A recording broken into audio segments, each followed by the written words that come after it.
George Whitefield, pastor anglicano, ajudou a espalhar o grande despertar espiritual na Grã-Bretanha e nas colônias britânicas norte-americanas. Era conhecido como o príncipe dos pregadores ao ar livre e foi o evangelista mais conhecido do século XVIII.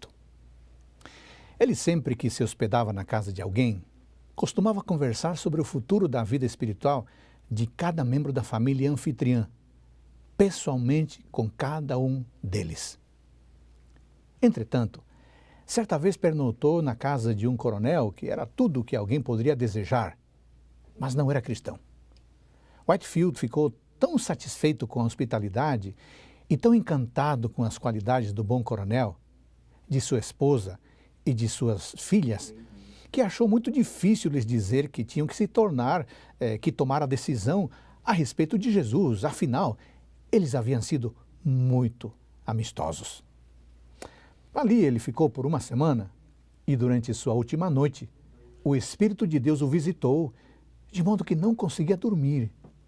Essas pessoas, disse Whitefield consigo mesmo, têm sido muito amáveis comigo. Eu não tenho sido fiel com elas.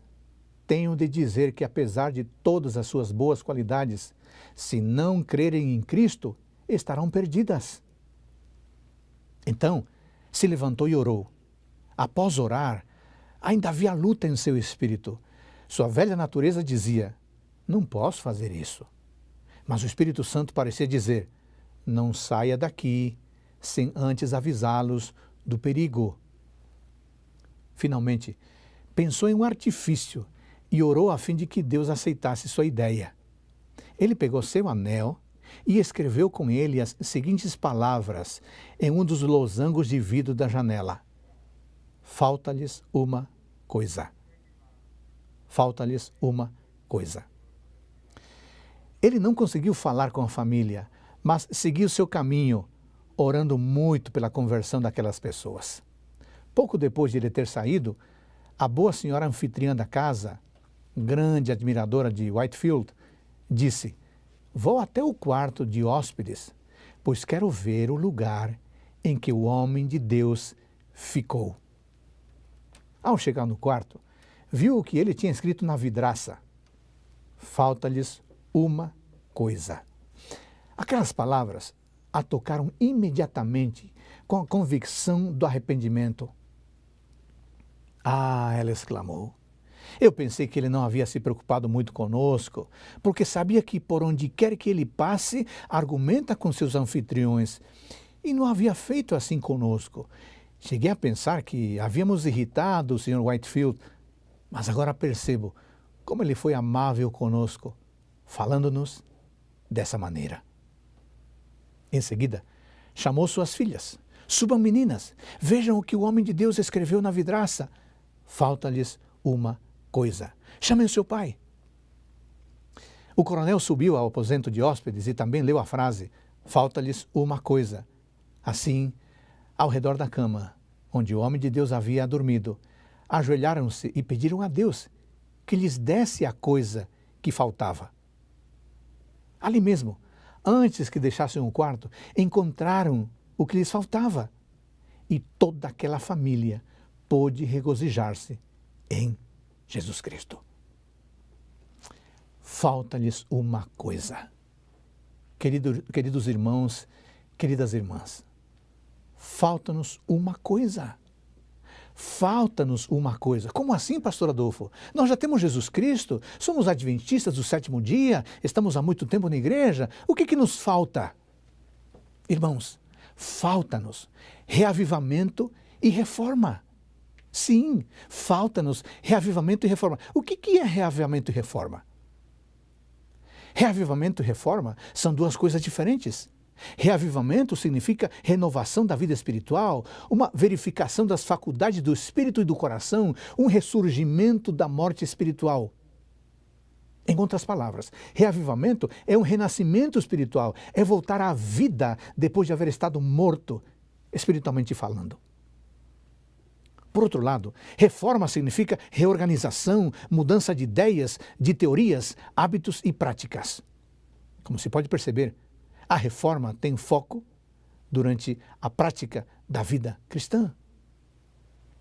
Para sermos didáticos e claros, podemos dizer que o reavivamento ocorre internamente, enquanto a reforma ocorre externamente.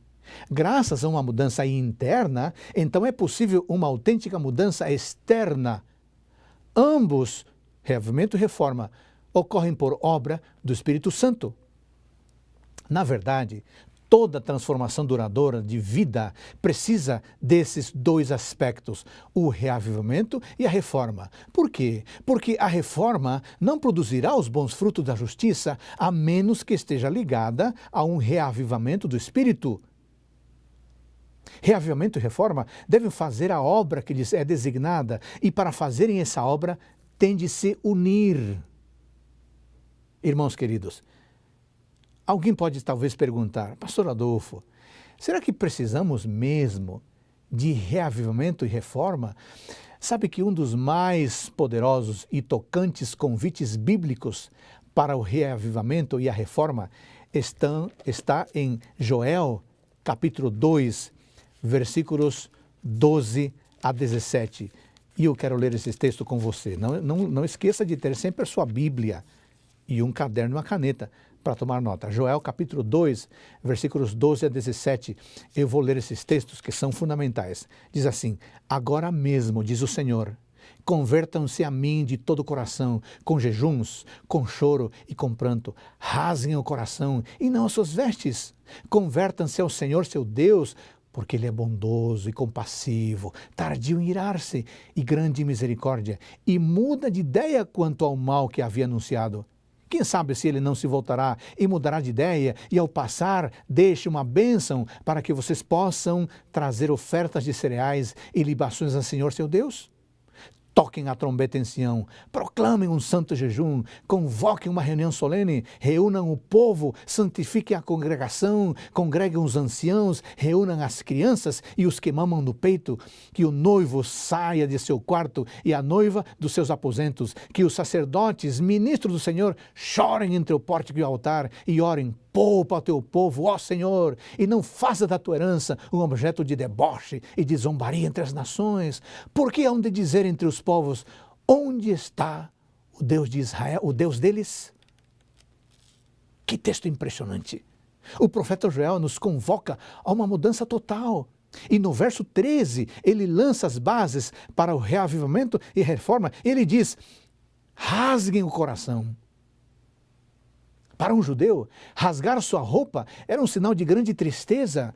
Isso significava que ele tinha sofrido alguma calamidade terrível. Você pode conferir isso em Gênesis 37, 34, Levíticos 13, 45, 2 Crônicas 34, 27 e Jeremias 36, 24.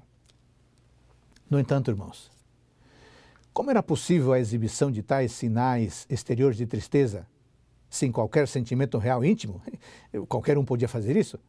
Por causa disso, foi ordenado às pessoas que, ao invés de rasgarem as roupas, rasgassem o coração. Com isso, o profeta Joel estava ensinando que a mudança interna, o reavivamento, produz autênticas mudanças externas e que sem uma real mudança interna, as manifestações de piedade externa não passam de comportamentos hipócritas, espiritualidade fingida. Ellen White diz que um reavivamento da verdadeira piedade entre nós: eis a maior e a mais urgente de todas as nossas necessidades. Buscá-lo deve ser a primeira ocupação. E ao argumentar sobre a necessidade destas mudanças internas e externas em nossa vida, a mensageira do Senhor escreveu: o povo de Deus não suportará a prova, a menos que haja um reavivamento e uma reforma entre o povo de Deus, mas esta deve começar sua obra purificadora entre os pastores. Sobre esta última citação, eu quero ressaltar duas coisas. A primeira é que, se quisermos enfrentar os dias terríveis do fim do tempo, precisamos experimentar o reavivamento e a reforma. Caso contrário, nossa fé será fraca e não resistirá à primeira provação. E a segunda, amigos pastores, vocês que me escutam agora, o reavivamento e a reforma deve começar em nós. As mudanças internas e externas que esperamos ver nos irmãos e irmãs de nossas igrejas, eles primeiramente precisam vê-las em nós. Fé autêntica, vida espiritual forte, comunhão com Deus, apego à palavra, estilo de vida de um povo remanescente. Isso, pastores, os irmãos precisam ver em nós pastores. Caso contrário, que pastores somos nós que esperamos a transformação que nós mesmos não demonstramos? O que nos faz crer que precisamos de reavivamento e reforma em nossos dias? O que nos faz crer?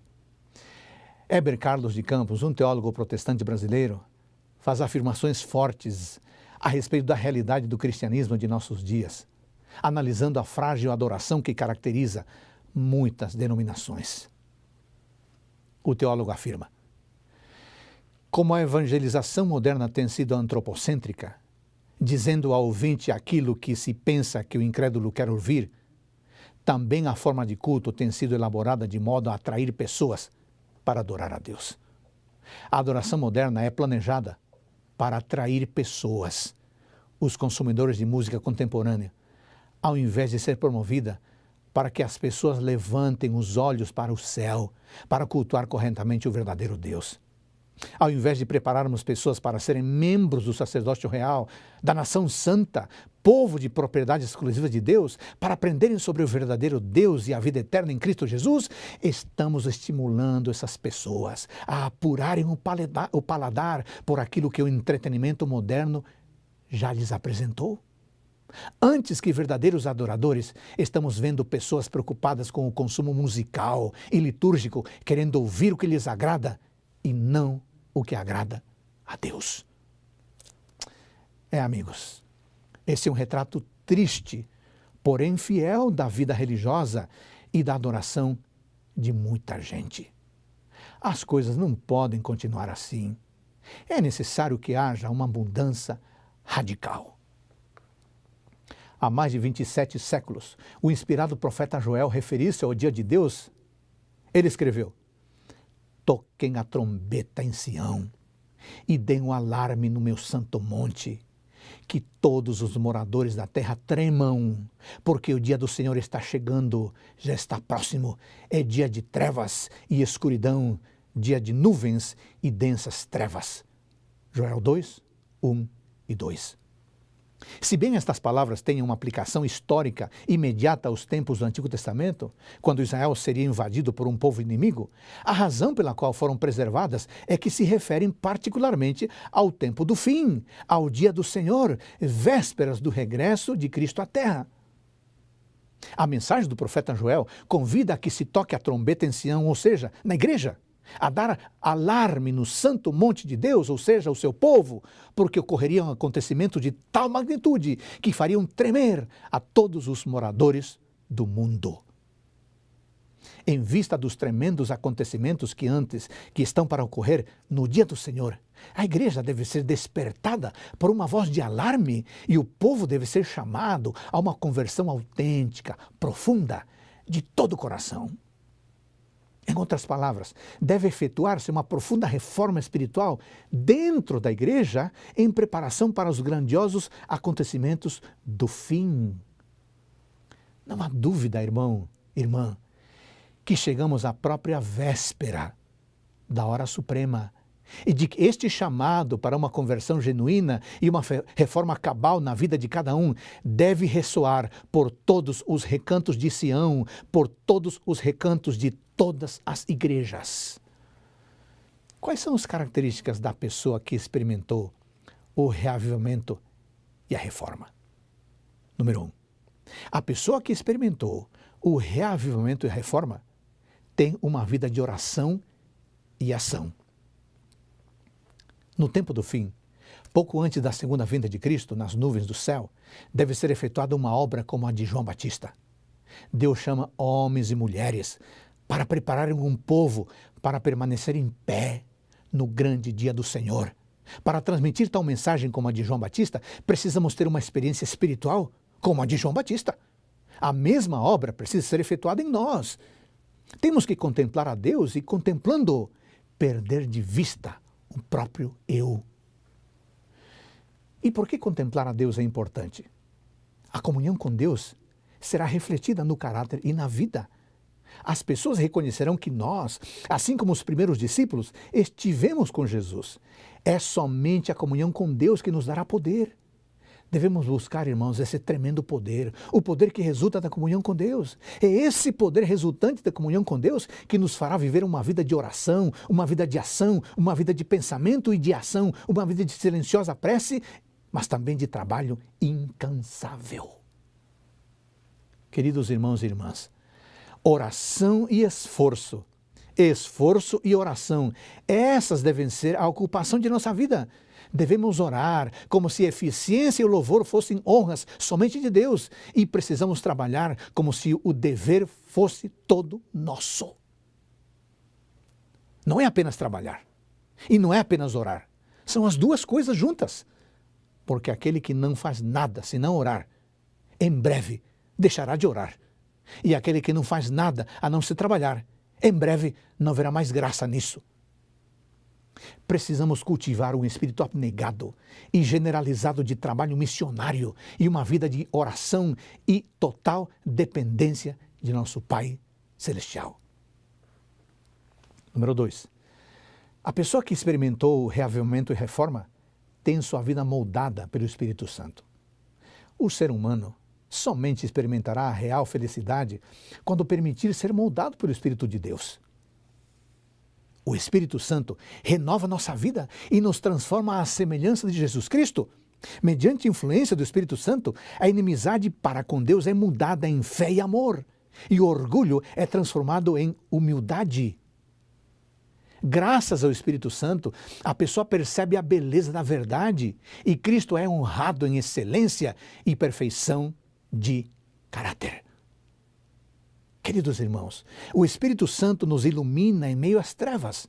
Ele informa a nossa ignorância e nos ajuda em nossas muitas necessidades, mas que para isso seja possível, precisamos tomar a decisão de permanecermos constantemente com Deus, porque se não tomarmos uma decisão em favor de Deus, o Espírito Santo não poderá trabalhar em nós sem o nosso consentimento. E se o Espírito Santo não agir em nós, nossa vida descambará para o mundanismo e não teremos desejo de orar, nem desejo de ter comunhão com aquele que é a fonte de força e sabedoria. Se o Espírito Santo, irmãos, não habita em nós, estamos totalmente perdidos.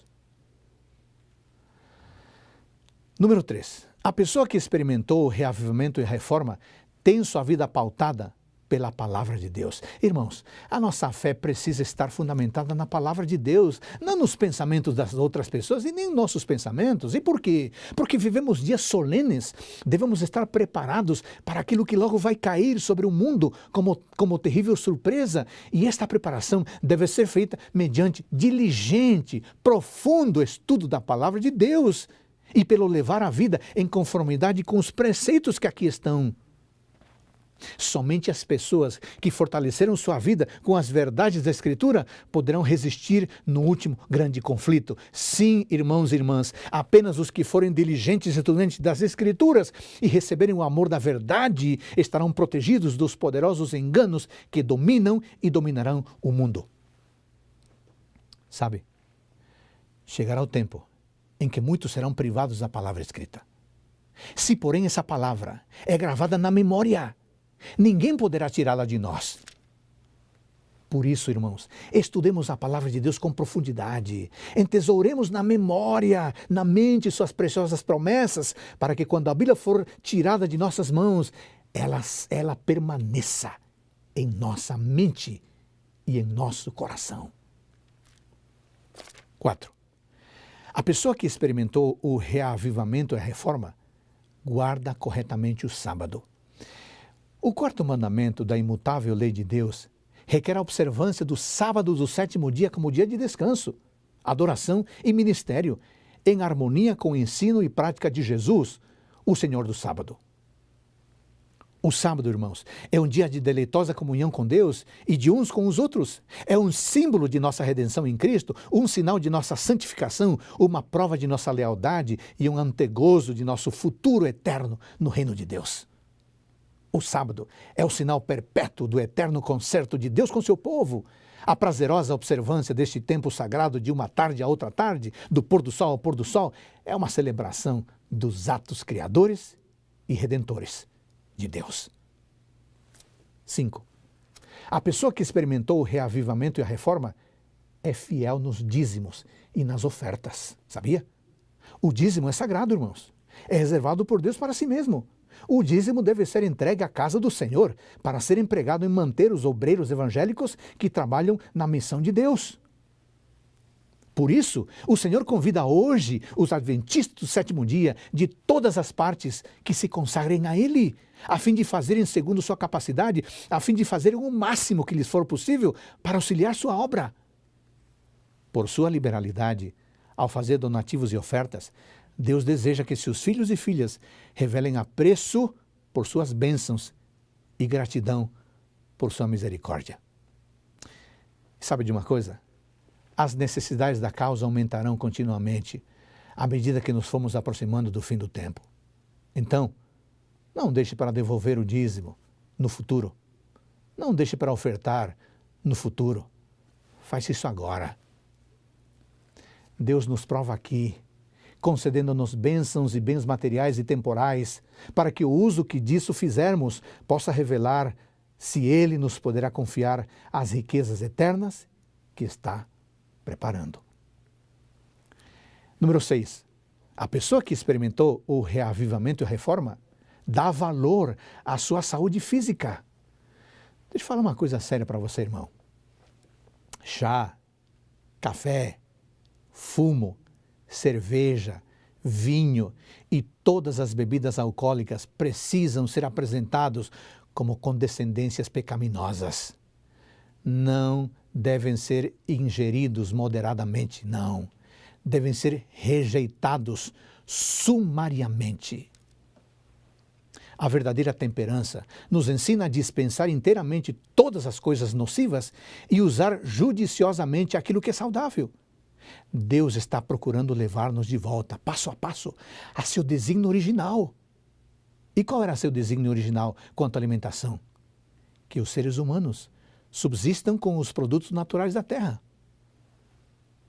Entre os que estão aguardando a vinda do Senhor, deve a alimentação cárnea ser finalmente abandonada. A carne deverá deixar de fazer parte do regime alimentar entre o povo remanescente de Deus. Pense nisso com carinho. 7. A pessoa que experimentou o reavivamento e a reforma deve ter seu culto pessoal e familiar diário. O culto, na primeira hora do dia, é essencial para a vida espiritual. Começar o dia com Deus é a garantia de permanecer com Ele ao longo do dia. Estudar a Bíblia, estudar a lição da escola sabatina, estudar livros do Espírito de Profecia, orar, meditar, tudo isso é a respiração da vida espiritual. Número 8. A pessoa que experimentou o reavivamento e a reforma não deve se envolver com o mundo. Os que estão aguardando e esperando o aparecimento de Cristo nas nuvens do céu não se misturarão com o mundo em sociedades e reuniões de divertimento meramente para seu próprio prazer. Número 9. A pessoa que experimentou o reavivamento e a reforma é diferenciada no vestuário. Se somos cristãos, seguiremos a Cristo, ainda mesmo que o caminho em que tenhamos de andar contrarie as nossas inclinações naturais. Por isso, não é necessário dizer, não use isto, não use aquilo. Não é necessário, sabe por quê? Porque se as roupas indecorosas, indecentes e mundanas estiverem no coração, elas vão permanecer lá. E não é uma lei humana ou uma proibição humana que vai mudar isso. O que precisa ser trabalhado é as inclinações do coração natural. A pessoa que tem gosto por vestuário mundano, o que ela realmente precisa, sabe o que é? Nascer de novo, para ter um gosto novo e santificado. Entretanto, eu quero lembrar algo essencial, especialmente as minhas queridas irmãs. Irmãs queridas, vistam-se com simplicidade. Não permitam que a questão do vestuário lhes encha a mente, lhes tome o tempo. Usem roupas modestas, sóbrias, decentes, dignas de uma pessoa que faz parte do povo remanescente de Deus. Nossa roupa deve dar ao mundo uma ilustração viva do adorno interior da graça de Deus. Afinal, a aparência exterior é o indicador do coração. Número 10. A pessoa que experimentou o reavivamento e a reforma está disposta a uma vida de renúncia e uma religião comprometida. O desejo de uma religião fácil, que não exija esforço, renúncia, nem ruptura com a insensatez do mundo, tem tornado popular a doutrina da fé, e fé somente. Mas o que diz a palavra de Deus? O que diz? O apóstolo Tiago declara, em Tiago capítulo 2, versículo 14, e depois 20 a 24. Vamos ler? Tiago, capítulo 2, versículo 14, depois o 20 em diante. Diz assim, preste atenção.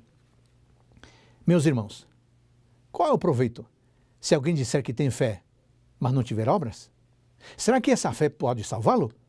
Seu tolo, você quer ter certeza de que a fé sem as obras é inútil? Por acaso não foi pelas obras que Abraão, o nosso pai, foi justificado quando ofereceu o seu filho Isaque sobre o altar? Você percebe que a fé operava juntamente com as suas obras e que foi pelas obras que a fé se consumou. E se cumpriu a escritura que diz, Abraão creu em Deus e isso lhe foi atribuído para a justiça e ele foi chamado amigo de Deus. Assim, vocês percebem que uma pessoa é justificada pelas obras e não somente pela fé. Sabe o que acontece? Muitos recusam obedecer aos mandamentos de Deus, porém dão muita importância à fé. Mas a fé precisa ter um fundamento. Todas as promessas de Deus são feitas sob condições. Se fazemos sua vontade, se andamos na verdade, então podemos pedir o que quisermos e nos será feito. Enquanto procurarmos diligentemente ser obedientes, Deus ouvirá nossas petições, mas Ele não nos abençoará na desobediência. Se resolvemos desobedecer a seus mandamentos, podemos exclamar, fé, fé, basta ter fé. E a segura palavra de Deus dará a resposta, a fé sem obras é inútil. Isso está em Tiago capítulo 2, versículo 20, ou como diz a versão Almeida, revista atualizada, a fé sem obras é morta. Semelhante fé será apenas como bronze que soa e como símbolo que retine. Irmãos queridos, sabe que tudo isso me ensina? Que precisamos viver em santidade. O que significa viver em santidade? O que significa viver uma vida de santificação? Viver em santidade significa viver em consagração a Deus, caminhando diariamente, por sua graça, na busca de uma vida mais madura e plena em Cristo. O apóstolo Paulo captou muito bem a vida em santidade em 1 Coríntios capítulo 6, versículos 9 a 11. 1 Coríntios capítulo 6, versículos 9 a 11. Ele diz assim, ou vocês não sabem que os injustos não herdarão o reino de Deus? Não se enganem, nem imorais, nem idólatras, nem adúlteros, nem afeminados, nem homossexuais, nem ladrões, nem avarentos, nem bêbados, nem maldizentes, nem roubadores herdarão o reino de Deus. Alguns de vocês eram assim, mas vocês foram lavados, foram santificados, foram justificados no nome do Senhor Jesus Cristo e no Espírito do nosso Deus. Irmãos queridos, viver em santidade é a operação contínua do Espírito Santo, pela qual a santa disposição concedida no novo nascimento se mantém e se fortalece. Santificação é a cristianização do cristão. Pode-se trazer ao porto e atar ao cais o navio cuja maquinaria entrou em pane. Ele está salvo, mas não está curado. O conserto demanda muito tempo. Cristo se propõe a nos tornar salvos e sãos. A justificação concede a salvação. A santificação concede a cura. Santificação é a obra da livre graça de Deus pela qual somos renovados em todo o nosso ser, segundo a imagem de Deus, e habilitados a morrer mais e mais para o pecado e a viver para a justiça. Santificação, irmãos, é o processo mediante o qual o pecado e as ações pecaminosas vão perdendo força em nossa vida. Ainda que o santo esteja num mundo de pecado e cometa pecados, sua vida segue outro rumo. Pois enquanto que o pecado habita num crente, o mesmo pecado reina num descrente. Santidade consiste em despojar-se da velha natureza e revestir-se da nova natureza. Assim, podemos dizer que a santificação consiste em duas coisas. Primeira, a eliminação progressiva dos princípios do mal que ainda infectam a nossa natureza e a destruição de seu poder. E segunda, o crescimento do princípio de vida espiritual até controlar os pensamentos e atos e conformar a vida segundo a imagem de Cristo. E aí? Está você vivendo em santidade? Se você está vivendo em santidade, então já experimentou o reavivamento e a reforma. E como sabemos se estamos vivendo em santidade? Essa é uma boa pergunta. Para saber isso, eu sugiro que você pense em outras perguntas e ouça as suas próprias respostas. Número 1. Tenho andado diariamente nos caminhos de Deus, fazendo sua vontade em tudo? Número 2. Tenho desenvolvido hábitos que amadurecem minha vida cristã? Leitura na Bíblia, vida de oração, vida de testemunho e vida de serviço? 3. Sinto que a cada dia estou mais perto de Cristo e mais longe do pecado? 4. Desfruto da certeza da salvação em e por Cristo? Irmãos queridos, para terminar, eu gostaria de ler Apocalipse capítulo 3, versículos 14 a 16. Apocalipse 3, 14 a 16. Diz assim: O anjo da igreja em Laodiceia escreve: Estas coisas diz o Amém, a testemunha fiel e verdadeira, o princípio da criação de Deus. Conheço as obras que você realiza, que você não é nem frio nem quente. Quem dera você fosse frio ou quente. Assim, porque você é morno e não é nem quente nem frio, estou a ponto de vomitá-lo da minha boca. A mensagem da testemunha fiel não é apenas uma mensagem de justificação e de perdão. Não é só um chamado ao arrependimento, mas também é uma mensagem de conversão total, de santificação, de reforma de vida. Esta é a verdadeira reforma que deve ocorrer entre o povo de Deus e que acelerará o derramamento do poder divino na forma da chuva serôdia, a pregação do Evangelho eterno e o selamento. Irmãos, esta é a reforma de vida que cada um de nós necessita para transpor triunfante o tempo de angústia e receber o Senhor com grande alegria. Esta é a experiência que nos permitirá estar preparados para viver com Deus e com Cristo pela eternidade. Irmãos e irmãs, amigos, reavivamento e reforma dizem respeito à volta às antigas e sãs doutrinas e zelo ardente e cheio de amor por elas e pelo povo de Deus. Não é disso que precisamos novamente? Não é isso que nós precisamos agora? Lembra da ilustração que contei no começo? Lembra da frase? Falta-nos uma coisa. Sabe o que falta? Submetamos nossa vida a Deus e Ele operará em nós o reavivamento e a reforma. É isso que nos falta. É isso que precisamos. É isso que Deus quer nos oferecer. Que Deus abençoe você. Pense em tudo isso que eu falei hoje e peça a Deus: Deus, eu preciso de uma reforma.